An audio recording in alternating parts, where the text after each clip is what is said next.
Fajar mulai menyingsing di atas kerajaan Sinduwangi. Langit memerah lembut, seolah memberikan harapan baru. Terdengar suara gamelan lembut dari pendopo rakyat di hari pelestarian budaya Jawa. Di halaman belakang keraton, Ara dan Raka duduk bersila, ditemani Ari Setiani. Ia mengajarkan pelajaran penting, kesaktian bukan untuk mengalahkan musuh, tetapi untuk mengalahkan amarah di dalam diri. Raka memejamkan mata, menarik napas panjang, mengingat kebaikan. Ara menyentuh tanah, membiarkan energi bumi masuk. Ara berkata, "Kita tidak harus sempurna, Raka. Kita hanya harus terus belajar." Raka menjawab, "Dan aku ingin belajar agar tidak menyakiti siapapun lagi." Di balai rakyat, Pangeran Adil mendengarkan keluh kesah rakyat. Ia mendengar, bukan memerintah. Adil berucap, seorang pemimpin bukan berada di atas rakyatnya, tetapi berdiri bersama mereka. Kirana Weni yang mendampingi tersenyum bangga. "Kalau kau terus seperti ini, Sinduwangi akan aman di tanganmu." Di alun-alun, rakyat berkumpul merayakan budaya. Ara membawakan tarian, Raka mengiringi dengan seruling, dan Adil memimpin upacara. Suasananya damai, penuh tawa. Namun di kejauhan, sosok kabut pekat bayang jati mengamati dengan bingung, bertanya-tanya, kenapa? Cahaya itu membuat hati manusia begitu tenang. Untuk pertama kalinya, gelap itu ragu. Menjelang senja, rakyat menyalakan 1000 lentera harapan. Ara berdiri di tengah kerumunan bersama Raka, memegang lentera kecil. Kalau cahaya kecil saja bisa menerangi malam, bayangkan apa yang bisa kita lakukan kalau bersatu, bisik Ara. Raka tersenyum damai. Dari kejauhan, Bambang Santoso dan Ari Setiani melihat dengan bangga. Langit malam bersinar oleh cahaya lentera, seakan seluruh kerajaan berdoa bersama. Semoga Sinduwangi tetap damai, dan semoga cahaya selalu menang. Di tanah Jawa yang subur dan diberkahi, berdirilah sebuah kerajaan bernama Sinduwangi. Kerajaan ini bukan hanya dikenal karena bentengnya yang kokoh atau prajuritnya yang tangguh, tetapi karena kebijaksanaan para pemimpinnya yang diwariskan dari generasi ke generasi. Hari itu, angin berhembus sangat pelan, seolah enggan mengusik ketenangan di antara pepohonan keraton yang rindang. Suasana terasa damai, seolah alam ikut menarik napas dalam-dalam bersama setiap insan di Sinduwangi. Namun, di balik kedamaian yang tampak sempurna itu, sebuah pesan kuno dari para leluhur yang tertidur selama ratusan tahun mulai bangkit dan mencari hati yang siap menerimanya. Di jantung keraton, di sebuah taman pusaka yang hanya bisa diakses oleh keluarga inti, Putri Aradiandra Sukma duduk bersila di atas rerumputan hijau. Tangannya yang lentik menyentuh permukaan tanah yang lembab. Matanya terpejam dalam samadi yang khusyuk. Ia merasakan getaran yang sangat halus merambat melalui ujung jarinya. Bukan sebuah ancaman, melainkan sebuah panggilan lembut yang menggema dari kedalaman bumi. Tanah ini seperti ingin berbicara, bisiknya pada kehampaan. Tak jauh darinya, Eri Setiani, sang ibu sekaligus permaisuri, mendekat dengan langkah anggun yang nyaris tak bersuara. Senyum bijak terukir di wajahnya saat melihat putrinya. "Itu karena darah leluhur mengalir kuat dalam dirimu, anakku." Leluhur Sinduwangi tidak pernah sembarangan berbicara. Mereka hanya menitipkan pesannya pada hati yang bersih dan jiwa yang bening. Ara membuka matanya perlahan. Tatapannya yang penuh rasa ingin tahu bertemu dengan sorot mata ibunya yang menenangkan. Panggilan itu kini terasa lebih nyata. Sementara itu, di pendopo agung yang megah, Raja Bambang Santoso telah mengumpulkan seluruh keluarga kerajaan dan para tetua adat. Suasana terasa hikmat.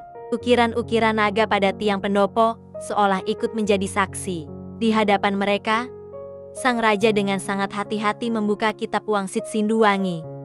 Sebuah naskah tua yang terbuat dari kulit kayu, yang tintanya telah memudar, namun auranya tetap sakral.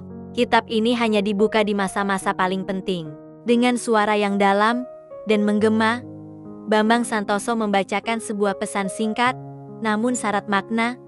Leluhur berpesan, kerajaan tidak akan pernah runtuh oleh serangan musuh dari luar, tetapi ia akan rapuh oleh keserakahan yang tumbuh dari dalam. Seketika, seluruh pendopo hening.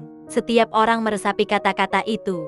Pangeran Adil Pradana, sang putra mahkota, menundukkan kepalanya dalam-dalam, merenungi betapa bahaya yang tak terlihat seringkali jauh lebih mengancam. Di sisi lain kerajaan, di halaman latihan yang luas, Raka, pendekar andalan Sinduwangi, tidak sedang berlatih jurus-jurus mematikan. Ia dan para pendekar muda lainnya duduk bersila, mengatur napas mereka di bawah bimbingan seorang guru pendekar tua. Tidak ada suara pedang beradu, tidak ada teriakan pertarungan, hanya ketenangan dan fokus pada aliran energi dalam diri. Sang guru pendekar berkata dengan suara pelan, namun tegas, "Ingatlah, kekuatan tanpa kendali adalah bencana yang menunggu waktu, dan kendali tanpa kesabaran adalah kelemahan yang terselubung." Raka mengepalkan tangannya kuat-kuat, merasakan gejolak kekuatan di dalamnya, lalu perlahan ia membukanya kembali, melepaskan semua ego. "Aku ingin kuat," gumamnya, "lebih pada dirinya sendiri. Tapi aku lebih ingin berguna bagi sesama." Para pendekar muda lainnya mengangguk hormat, memahami bahwa puncak ilmu bela diri bukanlah kemenangan, melainkan kebijaksanaan. Pelajaran dari para leluhur tidak hanya hidup di dalam keraton. Di luar temboknya, rakyat Sinduwangi telah lama mempraktikannya. Pagi itu, mereka bekerja bersama dalam semangat gotong royong. Beberapa memperbaiki jembatan kayu yang mulai lapuk, yang lain membersihkan aliran sungai dari sampah dedaunan. Sementara di sudut desa, para orang tua mengajar anak-anak membaca aksara Jawa kuno. Seorang sesepuh desa yang bijaksana berkata sambil tersenyum, "Kerajaan ini besar bukan karena rajanya seorang diri, tapi karena setiap rakyatnya merasa ikut memiliki dan saling menjaga." Di tengah kerumunan itu, Putri Ara dan Pangeran Adil ikut membantu, menanggalkan pakaian kebesaran mereka dan berbaur seperti rakyat biasa. Rakyat pun tersenyum hangat, bukan karena melihat sosok penguasa, melainkan karena merasakan kehadiran pemimpin mereka sebagai sesama manusia. Jauh di batas hutan keramat yang gelap, bayang jati kembali muncul dari kegelapan. Namun kali ini, aura amarah yang biasa menyelimutinya sedikit mereda. Ia mengintip dari balik pohon besar, menyaksikan pemandangan yang tak pernah ia fahami. Ia melihat anak-anak tertawa riang, orang tua tersenyum tulus, dan para pemuda bekerja bahu-membahu. Mengapa cahaya di negeri ini tidak terasa menyilaukan atau memaksaku tunduk? Batinnya bergejolak. Justru, ia membuatku ingin memahami. Gelap di dalam dirinya belum sepenuhnya lenyap. Namun untuk pertama kalinya, bayang jati tidak merencanakan serangan. Ia hanya diam, berpikir, dan meragu. Menjelang senja, ketika langit berubah warna menjadi jingga keemasan, lonceng agung keraton dibunyikan, bukan sebagai tanda bahaya, melainkan sebagai tanda syukur atas hari yang penuh pelajaran. Raja Bambang Santoso berdiri di balkon tertinggi, menatap lautan rakyatnya yang berkumpul dengan damai. Dengan suara yang tulus ia berkata, "Selama kita semua menjaga hati kita dari keserakahan, menjaga budaya kita dari kelupaan, dan menjaga sesama kita dari perpecahan, maka kerajaan Sinduwangi akan selalu berdiri tegak." Putri Ara menatap langit jingga yang sama, dan dalam hatinya ia berbisik, "Kini aku mengerti, kesaktian sejati bukan soal menang atau kalah dalam pertarungan, tapi tentang menjaga cahaya kebaikan di dalam diri agar tidak pernah padam." Dan demikianlah, di kerajaan Sinduwangi, perang besar memang belum datang. Musuh dari luar belum menampakkan wujudnya. Namun, pelajaran terpenting telah diberikan oleh semesta. Karena sebelum sebuah takdir besar terjadi, manusia harus lebih dulu belajar menjadi bijak, kuat dari dalam, dan bersatu sebagai sebuah keluarga.